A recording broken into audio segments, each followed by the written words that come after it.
Hi, and welcome to another episode of The Consulting Trap. I'm your host, Brian Maddox. With me today is entrepreneur Johny Pach. Welcome, Johnny. How you doing, Brian? Great to have you. Well, thanks. I think so too. Great to have you. Exactly. Perfect. So can you tell me a little bit more about how you got started in the biz and what you're up to in the marketing space and all that kind of stuff?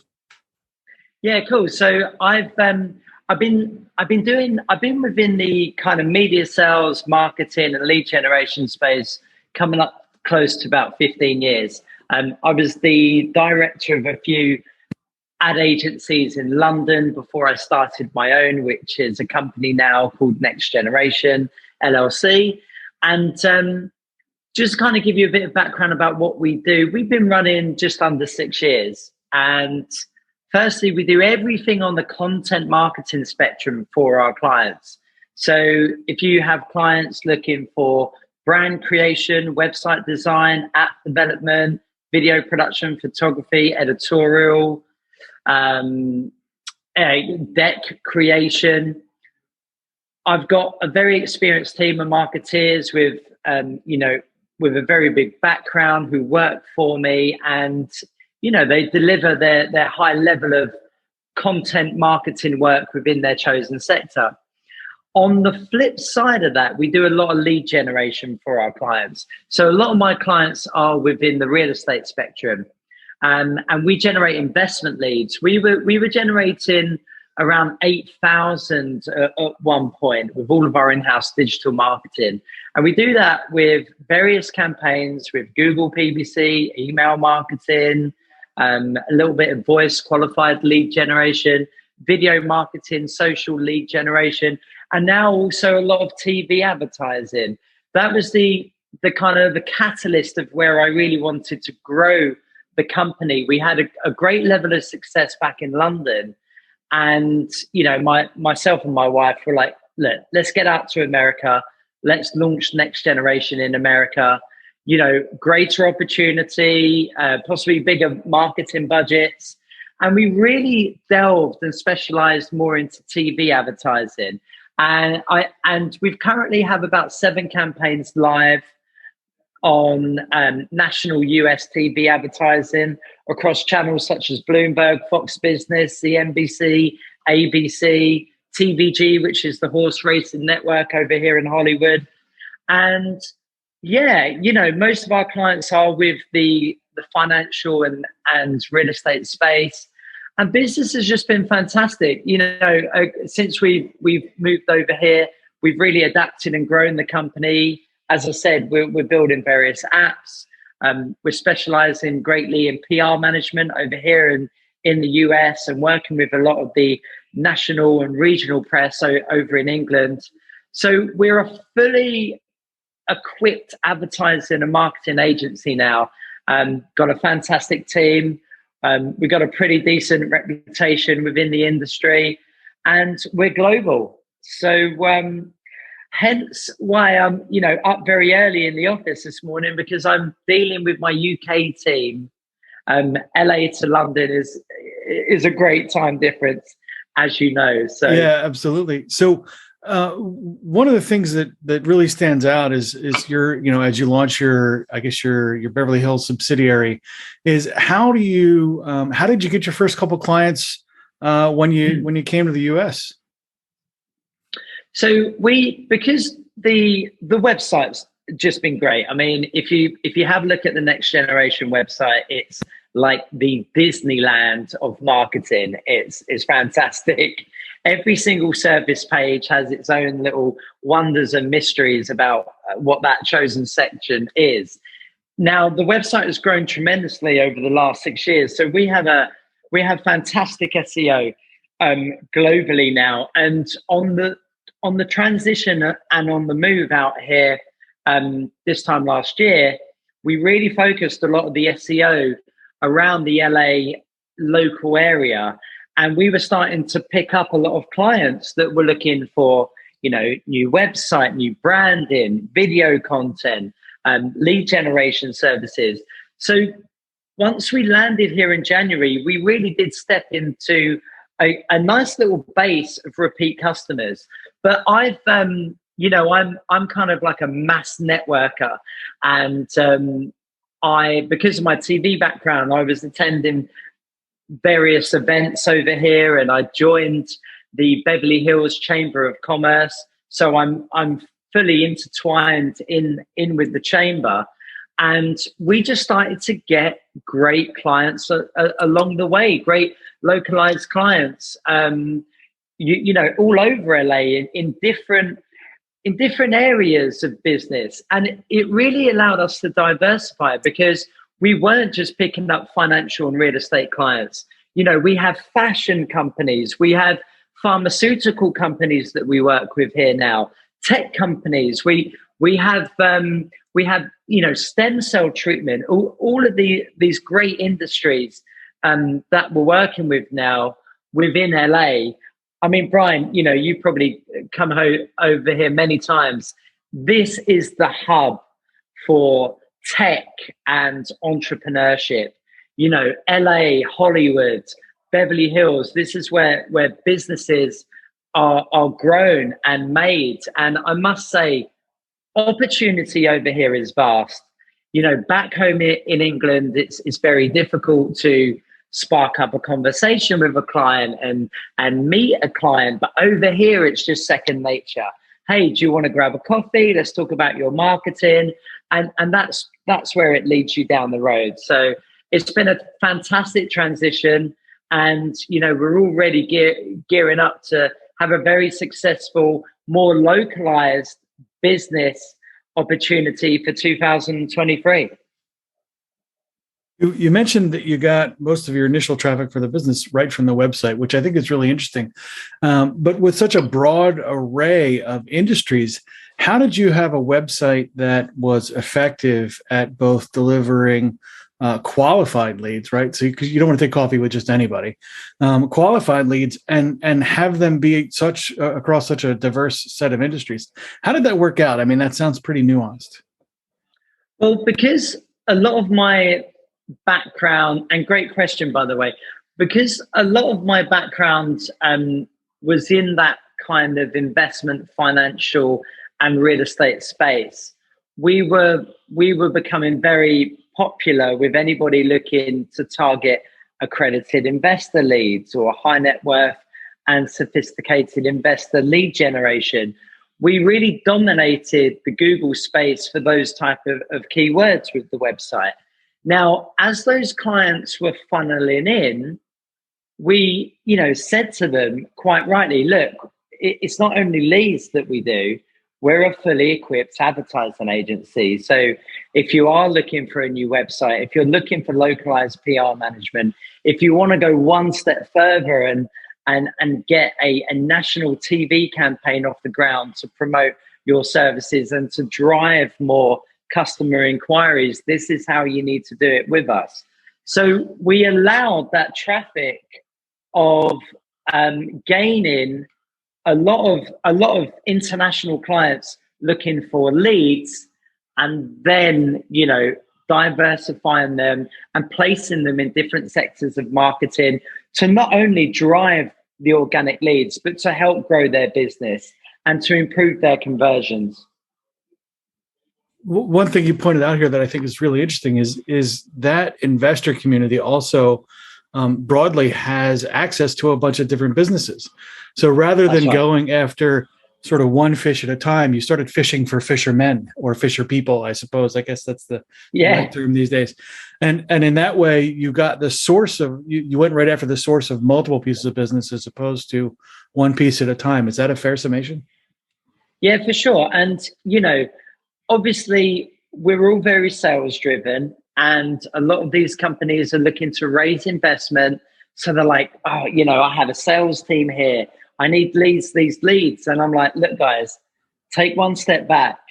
Look at your company. Look at how you're portraying yourself. Have you got the right legals in place? Is your content marketing up to scratch? Is it the highest quality it can be? Because you're only going to have one shot at targeting your customers. And if you haven't got the fundamentals in place from a high spec website, a high spec brochure, an explainer video, then these guys are just going to switch off. They're going to register their details on one of our landing pages. They get multiple calls from multiple people. And once they do a little bit of research and diligence on the company, they will switch off. They won't come back to you. So we allow the clients to come in, remaster the type of marketing that they have in place, promote them or showcase them in the right way to drive those qualified leads, to ultimately grow their business and to improve their conversion rates. So for you and your website, once you initially got it set up, what does the conversion rate look like from, number of visitors per month all the way through to closed clients? Is it, 100,000 visitors a month and 2 clients out of that? Or, what are we looking at? For our own personal website, yeah. It's not 100,000 visitors. Wow. I don't actually know if I can sustain that level of stress and obviously, business. It's quite a few thousand. We get various visitors scrolling all around the website. Right. The great thing about our website is that we're educating. I've got various blog content updated by my editorial team all the time, just giving clients various hints and tips about the industry, about how marketing is evolving with new technology that's progressing all the time. So once we get a client in, they seem to hang around on the website for quite a few minutes. They can download a brochure, they can look at blog content, and then draws them in to a services page where they can then register their details in full with comments about exactly what they're looking for. And we get a number of inquiries every week now from international clients looking for various things. I think we're top of Google for most things marketing related now. And, we get inquiries from India, from Australia, from Canada, South Africa, all over the place.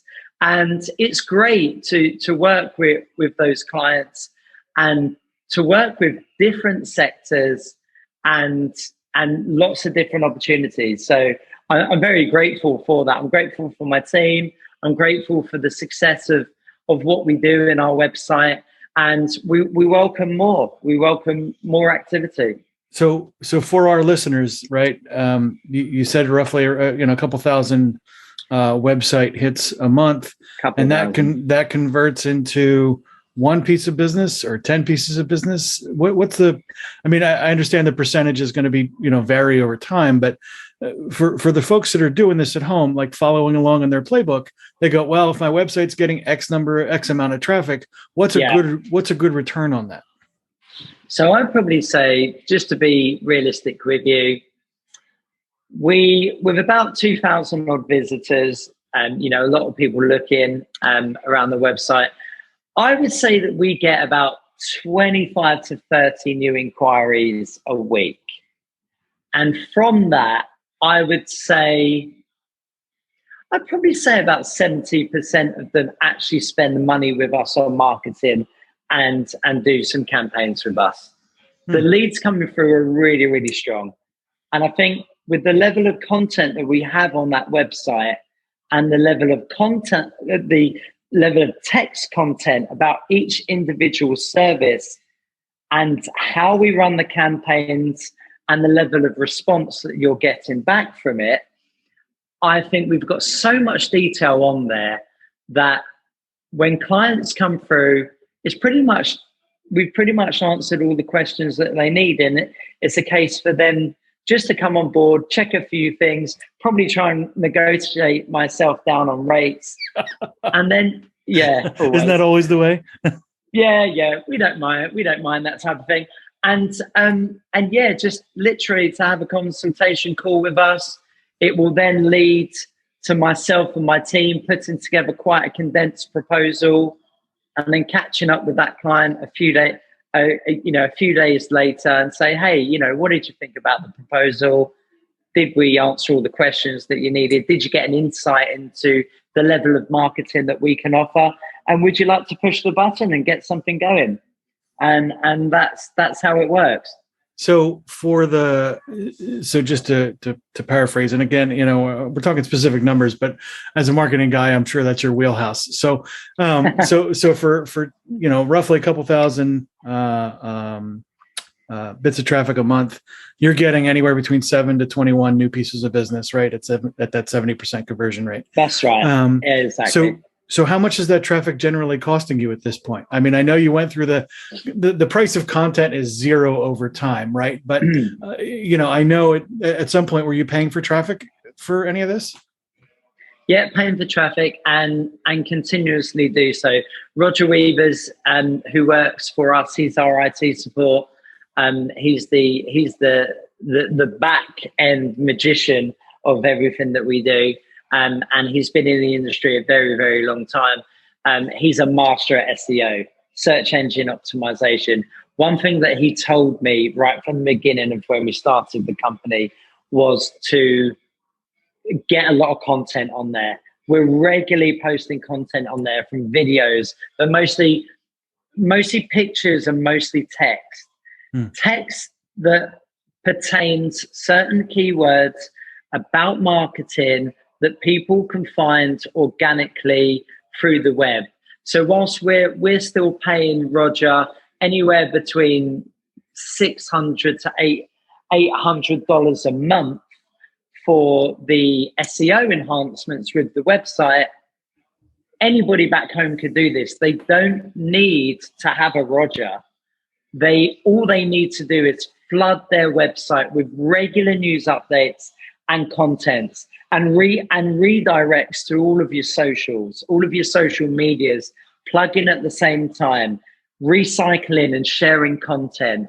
And, if you have a WordPress website as a company, just every single day, put some sort of text, information, blog onto the website to just keep that level of traffic, that level of search engine optimization optimized at all times globally. And that's how you can do it. And obviously, if you need SEO techniques and marketing, give us a call, because we're masters in that. Right. Absolutely. And I think for a lot of folks in the beginning, when they're starting out, the website is not the way you're describing it. It's usually a fire and forget, right? They build a website. It's a brochure. It doesn't really explain a whole lot. It doesn't really tell people how to engage. And then they don't touch it. And then they say, well, my website didn't get me any business. Is that something that you've heard in your travels with working with your clientele? Yeah, I think we have had that. And I get a lot of clients say to me, I'm posting on social and I'm not getting any business from it. Let me tell you guys something. Social media, there is a way to generate qualified leads through social media with ad spend that you're going to be dipping into the pot every single day. But let me tell you, social media for your business is just a reference tool about how good you are and the services you offer and your track record. That is it. And it's the same with the website information as well. Firstly, you need to have a WordPress website because they're the best functionality, they're high spec, they're high speed, you have full control of your WordPress website so that you can log in whenever you like into the CMS system and make any changes that you need to further down the line. The good thing about WordPress websites is that it maximizes your SEO globally, and you can just flood that with content. I think it's all about persistence. Clients need to be fully persistent. They need to educate, they need to showcase their services, and they need, if you have regular clients all the time, if you have repeat customers, call them up and say, hey, Mr. Smith, I know that you're really happy with our service just the other day. Would you mind doing me a little video testimonial or a written testimonial that we can add onto the website? You have to get in that track record. You have to showcase why you guys are the best, why your services are the best, and you're constantly producing a high level of work for your clients. Once you have all of that information, keep regularly posting out on your social content. I mean, look, businesses should be posting at least 3 times a day. 3 times a day, different messaging pertaining to different audience sets.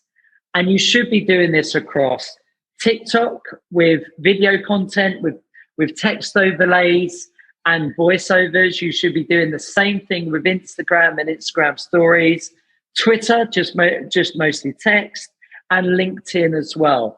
A little bit of Facebook, but the real traction is going to come from, the real exposure is going to come from TikTok and Instagram. And you have to be persistent. You have to keep doing it over and over and over and over. And you might look at the content and think, oh, my website's not getting enough traffic. I'm not getting any leads from it. I'm not getting anything from the social. I tell you now, you keep doing it for the next year or so, it'll come to a tipping point, and all of a sudden, people will start to recognize you, and you will have organic inquiries coming in from all sorts of directions. And it's really exciting to see. So I would just say to any of your listeners right now, it's all about persistence. Have faith in the process, have trust in it, and get creating your content. So you spoke of a tipping point. I'm super excited to learn more about that. When are there indicators that you're getting close to that tipping point? And when you've made it across that line, what are the big aha discoveries that you have?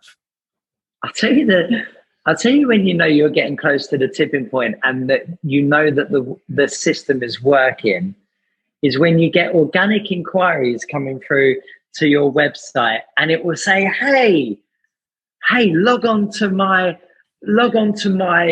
e-commerce platform, and you can make yourself $10,000 every single month.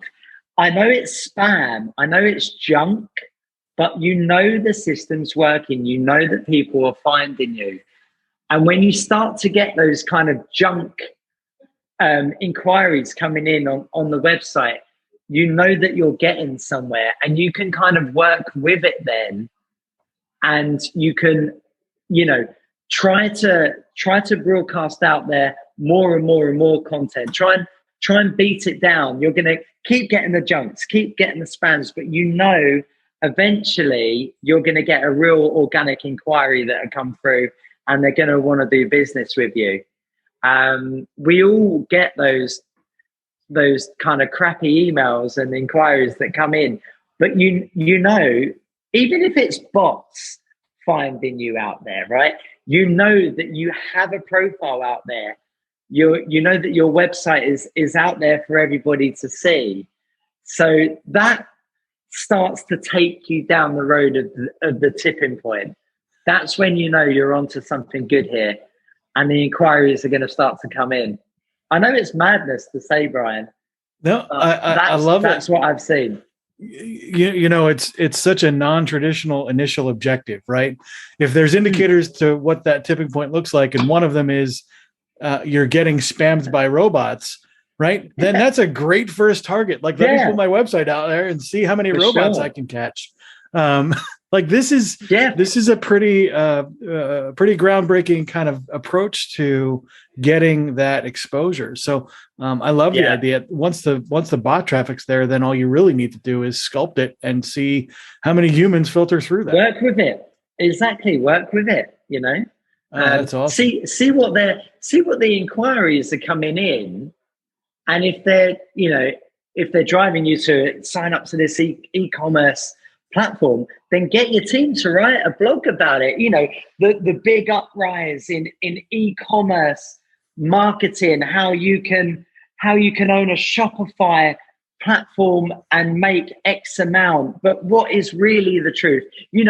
Create editorial content around that particular subject so that you're matching the traffic, if that makes any sense.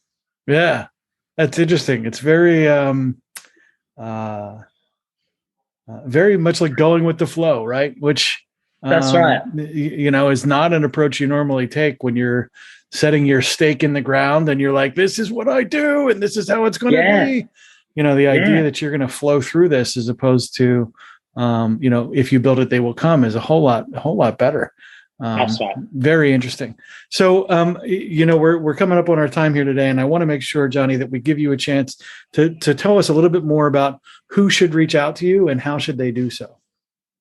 Yeah. So obviously check out the website, all the w's.wearenxtgeneration.com. You will have an array of different services up on there, content marketing all the way through to lead generation. You can personally drop me an email, johnny@wearenxtgeneration.com.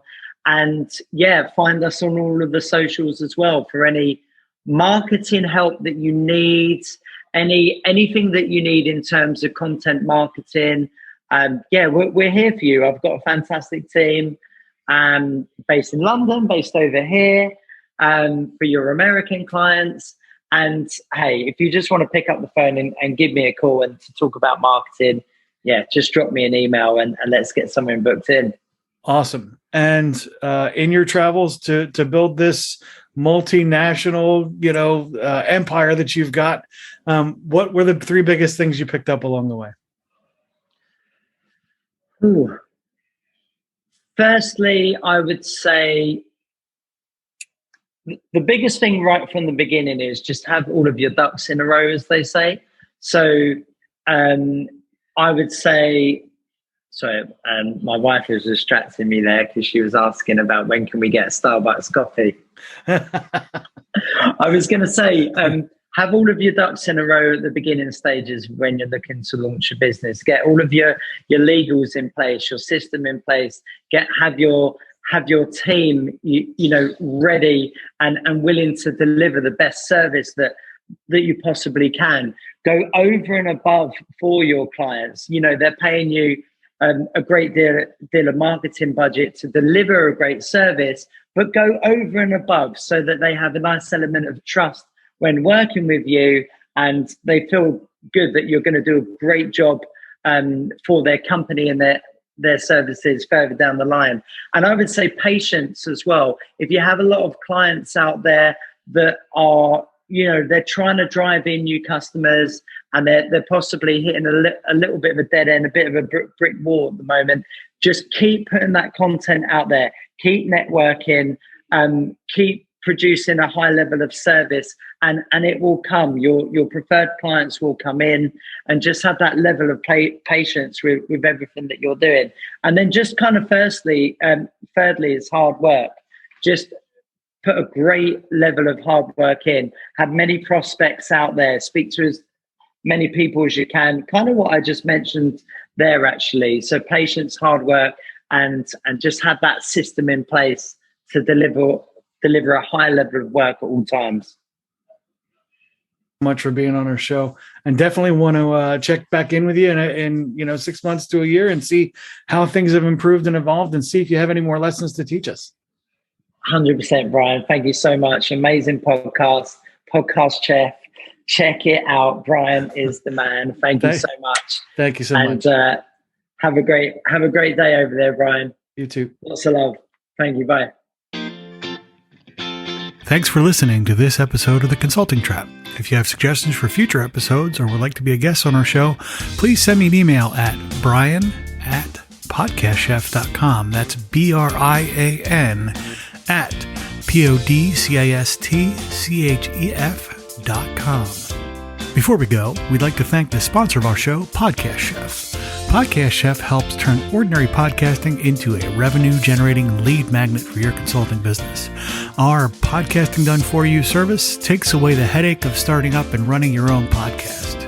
Reach out now to take advantage of our 30-day money-back guarantee. Visit us at podcastchef.com to find out how our team of experts can help you leverage podcasting to take your business to the next level.